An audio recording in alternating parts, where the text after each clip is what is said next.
Guys, welcome back to ज्ञान वर्षा। आज हम लोग changes in pattern and syllabus of GATE 2021 के बारे में डिस्कस करेंगे कि क्या क्या चेंजेस आए हैं पैटर्न में और क्या क्या चेंजेस आए हैं सिलेबस में। ठीक है, तो चलिए हम स्टार्ट करते हैं। तो क्या क्या चेंजेस आए हैं क्वालिफिकेशन में, देखिए आपको पता है कि अब गेट 2020 तक सिर्फ और सिर्फ फाइनल ईयर के स्टूडेंट और पास आउट स्टूडेंट्स अप्लाई कर सकते थे, लेकिन इस बार से गेट 2021 से थर्ड ईयर के स्टूडेंट्स भी अप्लाई कर सकते हैं। तो इसका मतलब आपके लिए कंपटीशन बढ़ गया है क्योंकि थर्ड ईयर के स्टूडेंट्स अप्लाई कर सकते हैं। ठीक है, अब हम नेक्स्ट चलते हैं। चेंजेस इन एप्लीकेशन, क्या क्या चेंजेस आए हैं एप्लीकेशन में। इन गेट 2021 दो नए पेपर इंट्रोड्यूस्ड हो गए हैं। एक है इन्वायरमेंटल साइंस एंड इंजीनियरिंग, दूसरा है ह्यूमैनिटीज एंड सोशल साइंस। ठीक है, ये दो नए पेपर ऐड हो गए हैं। कैंडिडेट्स कैन अपीयर, अब देखिए कैंडिडेट्स या तो अपीयर कर सकते हैं सिर्फ और सिर्फ एक पेपर में, जैसे अभी तक गेट 2020 तक आप अभी तक करते हुए आए हैं। और मैक्सिमम गेट 2021 में क्या चेंज आया है कि आप दो पेपर में अपीयर हो सकते हैं। मैं आपको कॉम्बिनेशन बताऊंगी किस तरीके से, इन लोगों ने कॉम्बिनेशन भी दिए हुए हैं गेट कमेटी ने। आप जरूरी नहीं कि आप दो पेपर में अपीयर हों, आप एक के लिए भी अप्लाई कर सकते हैं, लेकिन अगर आप चाहते हैं तो आप दो के लिए भी अप्लाई कर सकते हैं। समझ रहे हैं आप बात। The second paper must be from the given set of combination given by the GATE committee. GATE committee ने कुछ कॉम्बिनेशंस दिए हैं, आप सिर्फ उन्हीं के लिए वो सेकेंड पेपर में अपीयर हो सकते हैं। देखिए कॉम्बिनेशंस क्या क्या हैं। कॉम्बिनेशन क्या क्या है, जैसे कि सपोज आपने बायोमेडिकल के लिए आपकी फर्स्ट है, तो आप बीटी या एक्सेल में से ही कोई सेकेंड पेपर में अपीयर हो सकती हैं। समझ रहे हैं आप। अगर सपोज कीजिए आपने बायोटेक ऑप्ट किया, ठीक है, प्राइमरी पेपर आपका बायोटेक है, तो आप या तो बायोमेडिकल दूसरा सब्जेक्ट ले सकते हैं या फिर लाइफ साइंस। समझ आया आपको। सपोज कीजिए आपने एक्सेल लिया, मींस लाइफ साइंस को लिया, तो आप या तो बायोमेडिकल ले सकते हैं सेकेंड पेपर में, या फिर बायोटेक ले सकते हैं, या फिर केमिस्ट्री। इन तीनों के अलावा कोई और नहीं ले सकते, कोई एक ही ले सकते हैं इन तीनों में से। ठीक है, अगर सपोज कीजिए आपने इकोलॉजी एंड इवोल्यूशन लिया, तो आप सिर्फ और सिर्फ लाइफ साइंस ही ले सकते हैं सेकेंड पेपर के लिए। समझ आई आपको ये बात। देखिए गेट 2021 की कुछ इंपॉर्टेंट डेट्स हैं। ऑनलाइन जो एप्लीकेशन स्टार्ट होगा वो होगा 14 सितंबर 2020। रजिस्ट्रेशन क्लोज हो जाएंगे 30 सितंबर 2020। Registration closing date with late fee, अगर आपको कुछ एक्स्ट्रा फीस पे करनी होगी और आप 7 अक्टूबर तक भी रजिस्ट्रेशन कर सकते हैं। एडमिट कार्ड जो है रिलीज हो जाएंगे 8 जनवरी 2021 में। ठीक है, अब हम नेक्स्ट चलते हैं। देखिए 2 वीक्स हैं इनमें, जिसमें पेपर होगा। First week 5th 6th and 7th, second 12th 13th and 14th। देखिए अगर सपोज कीजिए आपने बीटी लिया, ठीक है, प्राइमरी आपका फर्स्ट पेपर है बीटी, तो आपको बीटी के साथ ऑप्शन मिले हुए हैं। आप या तो बायोमेडिकल ले सकते हैं, लाइफ साइंस। सपोज कीजिए आपने लाइफ साइंस को ऑप्ट किया, तो जो लाइफ साइंस का पेपर होगा वो सेकेंड वीक में होगा। समझ आया आपको। सपोज कीजिए आपने बायोमेडिकल लिया, ठीक है, आपने बायोमेडिकल लिया, बायोमेडिकल के साथ आपका फर्स्ट जो प्राइमरी पेपर है वो बायोमेडिकल है। अब बायोमेडिकल के साथ आपको सिर्फ और सिर्फ दो ऑप्शन मिले हुए हैं, वो है बायोटेक या लाइफ साइंस। सपोज कीजिए आपने उसमें से बायोटेक लिया, तो जो बायोटेक का पेपर आपका होगा वो सेकेंड वीक में होगा। ठीक है, अब हम नेक्स्ट चलते हैं। जो इसमें रिजल्ट होगा गेट का वो आ जाएगा 22 मार्च 2021 को। ठीक है, नेक्स्ट देखिए क्या क्या चेंजेस हुए हैं पैटर्न में। गेट 2000 आपको पता है कि ये सीबीटी ऑनलाइन होता है, कंप्यूटर बेस्ड ऑनलाइन टेस्ट है, ये तो हमें पता है। देखिए चेंज आया है टाइप ऑफ क्वेश्चंस में। मल्टीपल चॉइस क्वेश्चन हमेशा की तरह वही है, मल्टीपल चॉइस क्वेश्चन आएंगे, लेकिन मेन चेंज कहाँ है, मल्टीपल सिलेक्ट क्वेश्चन में एक नए टाइप के क्वेश्चन ऐड हो गए हैं, वो होते हैं मल्टीपल सिलेक्ट क्वेश्चन। हम आगे डिस्कस करेंगे क्या होते हैं मल्टीपल चॉइस क्वेश्चन, क्या होते हैं मल्टीपल सिलेक्ट क्वेश्चन, और ये होते हैं न्यूमेरिकल आंसर टाइप क्वेश्चन। ये भी हम आगे डिस्कस करेंगे कि क्या होते हैं न्यूमेरिकल आंसर टाइप क्वेश्चन। ठीक है, question for testing these ability, question कुछ एबिलिटीज को आपकी चेक करेगा। एक है रिकॉल। देखिए रिकॉल में क्या होगा, आपके मेमोरी बेस्ड क्वेश्चंस होंगे, आपको कुछ क्वेश्चंस होंगे वहां पर मेमोरी बेस्ड, आपको उनको अटेम्प्ट करना है। एक है कॉम्प्रिहेंशन टाइप के आपको क्वेश्चन मिलेंगे, ये आपको इस तरीके के क्वेश्चंस मिलेंगे। कॉम्प्रिहेंशन टाइप में कुछ नहीं, आपके फंडामेंटल कंसेप्ट्स को चेक किया जाएगा। एप्लीकेशन बेस्ड क्वेश्चन होंगे, उनमें कुछ नहीं है, आपकी लॉजिकल रीजनिंग और कंप्यूटेशनल जो नॉलेज है उसको चेक किया जाएगा। एनालिसिस एंड सिंथेसिस में आपको क्या होगा कि लाइक डायग्राम्स या इमेजेस या कुछ डाटा दिया होगा, वहां पर आपको उस को एनालाइज करके आंसर निकालना है। सिंथेसिस में क्या होगा कि आपको कुछ इंफॉर्मेशन दी होगी, दो और दो से ज्यादा कुछ पीसेस में इंफॉर्मेशन दी होगी, आपको कंपेयर करना है और फिर वहां से जो कंक्लूजन है वो निकालना है। समझ रहे हैं आप? Next, number of questions. देखिए टोटल 65 क्वेश्चंस होंगे, जिसमें से 10 जनरल एप्टीट्यूड के क्वेश्चन होंगे और 55 सब्जेक्टिव क्वेश्चन होंगे। Distribution of marks in all papers except, हमारे लिए मेन फोकस है लाइफ साइंस, क्योंकि बीटी तो नहीं है यहाँ पर लेकिन लाइफ साइंस है, तो इन सबको मीन्स एक्सेल को छोड़ के किस तरीके से डिस्ट्रीब्यूशन है मार्क्स का, लाइक बायोटेक में, बायोमेडिकल में और इकोलॉजिकल को तो यहाँ आ गया, ठीक है, लाइक बायोटेक वगैरह में किस तरीके से डिस्ट्रीब्यूशन है मार्क्स का। 15 मार्क्स का जनरल एप्टीट्यूड है।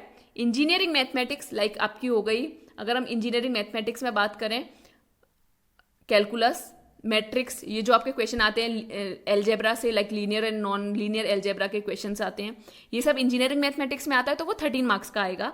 आपके सब्जेक्ट के questions like cell biology, biochemistry, molecular biology, वो 72 मार्क्स के होंगे। तो टोटल आपका 100 मार्क्स का पेपर होगा। समझ आया आपको? जो डिस्ट्रीब्यूशन ऑफ मार्क्स है जो यहाँ पे एक्सेप्ट में दिखाए, उनमें कैसे होगा, जैसे हम बात करें लाइफ साइंस की, तो जनरल एप्टीट्यूड 15 मार्क्स का है और सब्जेक्ट क्वेश्चन होंगे 85 मार्क्स के। समझ आया? टोटल यहाँ पर भी 100 मार्क्स का होगा। Marking scheme, all of the question will be of 1 mark और 2 मार्क्स, या तो 1 मार्क के क्वेश्चन होंगे और 2 मार्क्स के क्वेश्चन होंगे, मतलब दोनों टाइप के आपको क्वेश्चन मिलेंगे। अब देखिए हम देखते हैं मल्टीपल चॉइस क्वेश्चन किस तरीके के होंगे। देखिए कैरिंग 1 और 2 marks, multiple choice question 1 mark का भी हो सकता है और 2 मार्क्स के भी हो सकते हैं। ये ऑब्जेक्टिव्स होते हैं नेचर में, ठीक है। ऑब्जेक्टिव मीन्स इनमें 4 ऑप्शंस दिए होंगे। For wrong answer in MCQ will be 1/3 negative marking. आपकी नेगेटिव मार्किंग कितनी होगी? 1/3। एग्जाम्पल देखिए, मैं गेट 2019 का क्वेश्चन लाई हूं, ये 1 मार्क का है। देखिए DNA synthesis in eukaryotes during which phase of the mitotic cell cycle, M, G1, S और G0। देखिए इन चारों में से कोई एक ही ऑप्शन करेक्ट होगा। मल्टीपल चॉइस क्वेश्चन में कोई एक ही ऑप्शन आपका करेक्ट होगा, तो यहां पर आंसर है S, मीन्स C ऑप्शन है करेक्ट है, ठीक है। समझ आए? लेकिन मल्टीपल सिलेक्ट क्वेश्चन कैसे होते हैं ये देखिए आप। मल्टीपल सिलेक्ट क्वेश्चन या ये तो 1 मार्क्स के होंगे या फिर 2 मार्क्स के हो सकते हैं in all the paper and sections. These are objectives in nature and each will have choice of 4 answer. देखिए 4 ऑप्शन है, ठीक है, लेकिन आपको इनमें से जो आपकी चॉइस होगी वो एक हो सकती है, एक से ज्यादा करेक्ट हो सकते हैं। समझ आया? जैसे सपोज ये क्वेश्चन दे रखा है आपको, ये इस क्वेश्चन में आपको एक भी आपका आंसर सही हो सकता है और एक से ज्यादा भी सही हो सकते हैं। तो choice of 4 answers out of which 1 और more than 1 choice may be correct. एक पॉजिटिव पॉइंट क्या है आपके पास यहाँ पर, फॉर रॉन्ग आंसर के लिए कोई भी नेगेटिव मार्किंग नहीं है and there will be no partial marking. इसका मतलब मैं आपको बताती हूँ। एग्जाम्पल देखिए, gene rearrangements in which of the following cell type leads to antigen receptor diversity in immune cells. First macrophage, second B cells, third NK cells, fourth T cells. देखिए इसका correct answer है B and D, both options are correct, ठीक है। अब ये multiple select question है, इसमें आपके एक से ज्यादा आंसर भी करेक्ट हो सकते हैं और एक भी करेक्ट हो सकता है।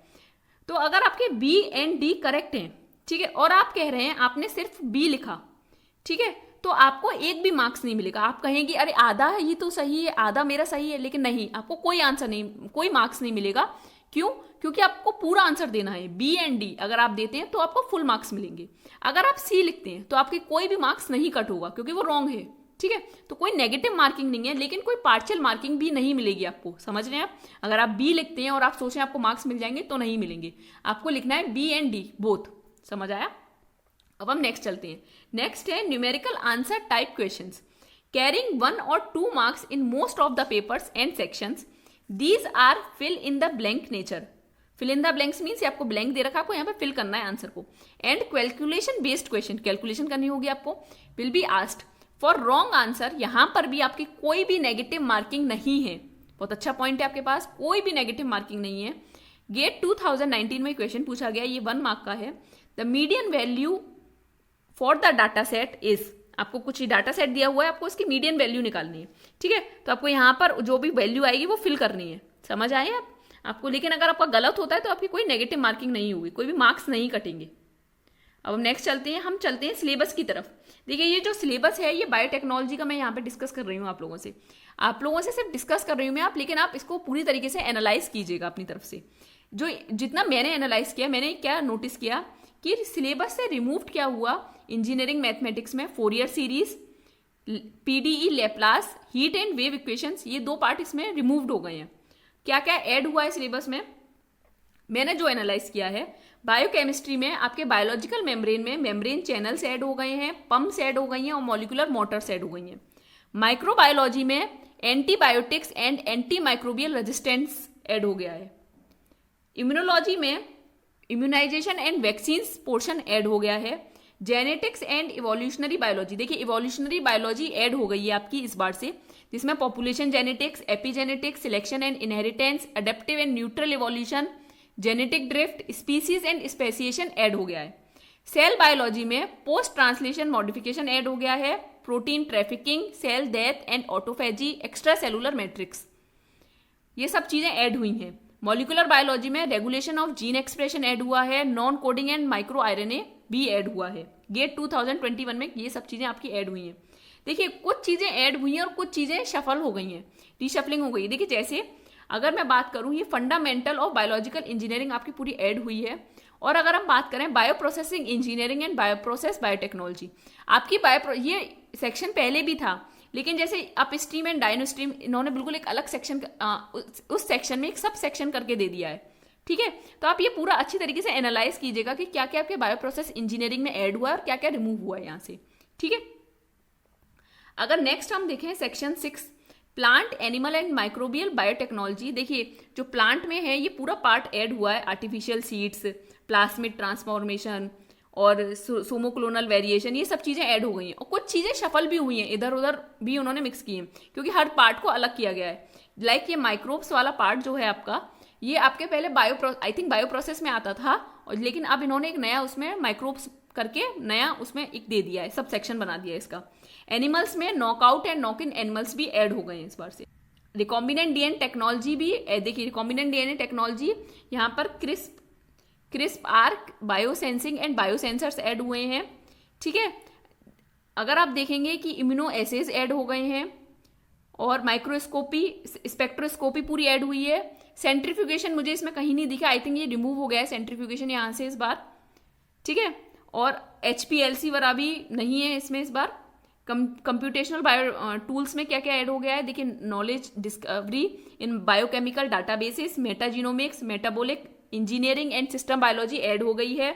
आप देखिएगा HPLC वाला रिमूव हो गए हैं इस बार। ठीक है, आई होप आपके लिए वीडियो यूजफुल रही होगी। अगर आप चाहते हैं तो हमारा ज्ञान वर्षा टेलीग्राम चैनल ज्वाइन कर सकते हैं। अगर कोई क्वेरी हो तो आप मुझे ज्ञानवर्षा query@gmail.com पर मेल करके पूछ सकते हैं।